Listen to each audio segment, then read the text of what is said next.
Hello everyone.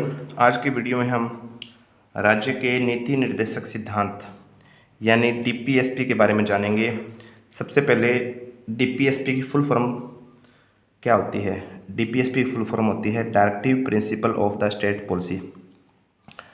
कोई भी candidate हमारे चैनल पर पहली बार विजिट कर रहा है तो चैनल को लाइक शेयर एंड सब्सक्राइब करें ताकि आने वाली वीडियो आपको सबसे पहले मिल सके। राज्य के नीति निर्देशक सिद्धांत का वर्णन संविधान के भाग 4 में आर्टिकल 36 टू 51 तक है।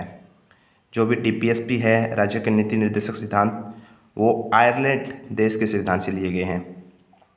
अब हम आर्टिकल 36 से 51 के बारे में जानते हैं कि क्या क्या कहा गया है। आर्टिकल 36 में राज्य की परिभाषा दी गई है कि राज्य किसे कहेंगे, जिसका अपना स्वप्रभुत्व होगा, जिसका अपना मुख्यमंत्री होगा, राज्यपाल होगा, उसको राज्य कहा जाएगा। आर्टिकल 37 बताता है कि जो डीपीएसपी में जो भी विषय है उनको न्यायालय में नहीं ले जाया जा सकता, यानी उन पर रिट नहीं लगाई जा सकती। और जो भी डीपीएसपी के विषय है वो न्यायालय में परिवर्तनीय नहीं है, वो राज्य गवर्नमेंट पर डिपेंड करता है। जैसे जैसे राज्य की इनकम बढ़ेगी वह लोगों को सुविधाएँ देता रहेगा। 38 बताता है कि सामाजिक, आर्थिक एवं राजनीतिक न्याय के बारे में बात करता है। राज्य लोगों को सामाजिक, आर्थिक और राजनीतिक न्याय देगा। 39 आर्टिकल बताता है संसाधन जो भी हमारे पास है, राज्य के पास है, उनका उचित रूप से वितरण किया जाए, मैनेजमेंट किया जाए। 39 का है समान अवसर के आधार पर न्याय देना। जो भी जितने भी कैंडिडेट राज्य में हैं उनको सभी को समान अवसर दिया जाएगा। आर्टिकल 39 क्या कहता है, सार्वजनिक धन का स्वामित्व तथा नियंत्रण।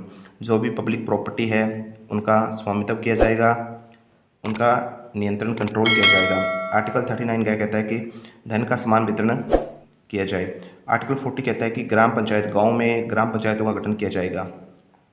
लगभग मोस्टली भारत के राज्यों में ग्राम पंचायत का गठन है। आर्टिकल 41 कहता है कि कुछ दशा में काम आदि पाने की गारंटी है कि राज्य सरकार जो भी लोग हैं उनको कार्य देने की गारंटी लेगा, या जो भी बीपीएल है उनको गारंटी देगा बिलो पॉवर्टी लाइन।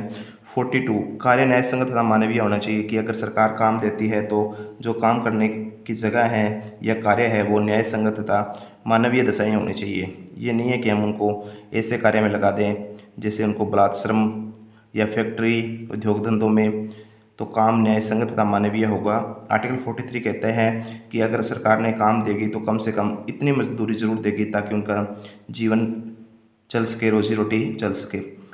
अगर सरकार कार्य देने में असफल रहती है तो वो कुटीर उद्योगों को प्रोत्साहन देगी, जैसे मोमबत्ती बनाना, चटाई बनाना, अलग अलग। आर्टिकल 44 कहता है कि सभी कानून सभी लोगों के समान नागरिक संहिता लागू की जाएगी, यूनिफॉर्म सिविल कोड। आर्टिकल 45 है 6 वर्ष से कम आयु के जितने भी बच्चे हैं राज्य सरकार उनके लिए शिक्षा की व्यवस्था करेगी, जैसे आंगनबाड़ी को खोलना। वो कौन से आर्टिकल से लिया गया है, यह हमारा 86वां जो संशोधन हुआ था 2002 में कहा गया है। आर्टिकल 46 कहती है कि जो एससी शेड्यूल कास्ट या अनुसूचित जाति, एसटी मतलब अनुसूचित जनजाति के आर्थिक हितों का ध्यान रखा जाएगा। आर्टिकल 47 राज्य जो भी मद्य निषेध है, जो भी नशीले पदार्थ है, पोषण आहार है और लोगों के स्वास्थ्य का ध्यान रखेगी। 48 कहता है कि राज्य कृषि हो गया, पशुपालन हो गया, पर्यावरण आदि का संरक्षण के लिए कोई न कोई उपाय करेगी या उनका संरक्षण करेगी। 49 कहता है कि राष्ट्रीय महत्व के जितने भी जो भी हमारे स्मारक है राज्य सरकार उनका संरक्षण करेगी, उनकी देखभाल करेगी। आर्टिकल 50 कार्यपालिका तथा न्यायपालिका का पृथकीकरण के बारे में बताता है। आर्टिकल 51 है देश में अंतर्राष्ट्रीय शांति, राज्य में अंतर्राष्ट्रीय शांति, सुरक्षा और अभिवृद्धि राज्य सरकार का एक विषय है। अब दोबारा इन आर्टिकल को रिवीजन करते हैं। आर्टिकल 36 कहता है राज्य की परिभाषा दी गई है, भी राज्य किसे कहा जाएगा। आर्टिकल 37 में न्यायालय में परिवर्तनीय नहीं है। जो भी ये डीपीएसपी में जो भी विषय आएंगे वो न्यायालय में नहीं ले जाए जा सकते, वो राज्य सरकार पर डिपेंड करती है। जैसे जैसे राज्य की इनकम बढ़ेगी वो लोगों को सुविधाएं बढ़ाता रहेगा। आर्टिकल 38 है सामाजिक, आर्थिक एवं राजनीतिक न्याय दिया जाएगा। आर्टिकल 39 है संसाधन जो भी राज्य सरकार के पास है उनका उचित लोगों तक वितरण किया जाएगा, पहुंचाया जाएगा। 39 का है समान अवसर के आधार पर न्याय दिया जाएगा। आर्टिकल 39 का है सार्वजनिक धन का स्वामित्व तथा नियंत्रण किया जाएगा। आर्टिकल 39 का है जो भी धन है उनका समान वितरण लोगों तक एक जैसा बांटा जाएगा। आर्टिकल 40 कहता है कि ग्राम पंचायतों का गठन किया जाएगा। आर्टिकल 41 कहता है कि कुछ दशा में काम आदि पाने की गारंटी होगी। आर्टिकल 42 कहता है कि कार्य न्याय संगत तथा मानवीय होगा। आर्टिकल 43 कहता है कि कम से कम अगर सरकार कार्य देते हैं तो उसको इतनी मजदूरी जरूर देगी जिससे उसका जीवन चल सके। अगर सरकार कार्य देने में असफल होती है तो कुटीर उद्योगों को प्रोत्साहन देगी। आर्टिकल 44 कहता है कि समान नागरिक संहिता यूनिफॉर्म सिविल कोड लागू की जाएगी। आर्टिकल 45 कहता है कि 6 वर्ष से कम आयु के जितने भी बच्चे हैं उनके लिए राज्य सरकार शिक्षा की व्यवस्था करेगी, उनके लिए आंगनबाड़ी खोलेगी। कौन से संशोधन है? 86वां संशोधन जो कब हुआ? 2002 में। अनुसूचित जाति, आर्टिकल 46 कहता है कि अनुसूचित जाति SC शेड्यूल कास्ट या शेड्यूल ट्राइब्स या अनुसूचित जनजाति के आर्थिक हितों का ध्यान रखा जाएगा।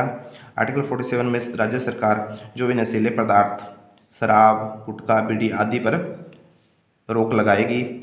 पोषण के आहार मतलब अच्छा पोषण, लोगों के लिए पोषण उपलब्ध करवाएगी। स्वास्थ्य का ध्यान रखेगी। अच्छे हॉस्पिटल बनवाएगी, अस्पताल बनवाएगी। आर्टिकल 48 कहता है कि कृषि, पशुपालन में पर्यावरण का संरक्षण किया जाएगा। आर्टिकल 49 कहता है कि राष्ट्रीय महत्व के जितने भी स्मारक है, स्थान है, उनका संरक्षण किया जाएगा। आर्टिकल 50 कहता है कार्यपालिका और न्यायपालिका का पृथक्करण किया जाएगा। आर्टिकल 51 कहता है कि अंतर्राष्ट्रीय शांति तथा सुरक्षा की जाएगी। ये DPSP, इस वीडियो में हमने DPSP में आर्टिकल 36 से 51 के बारे में जाना।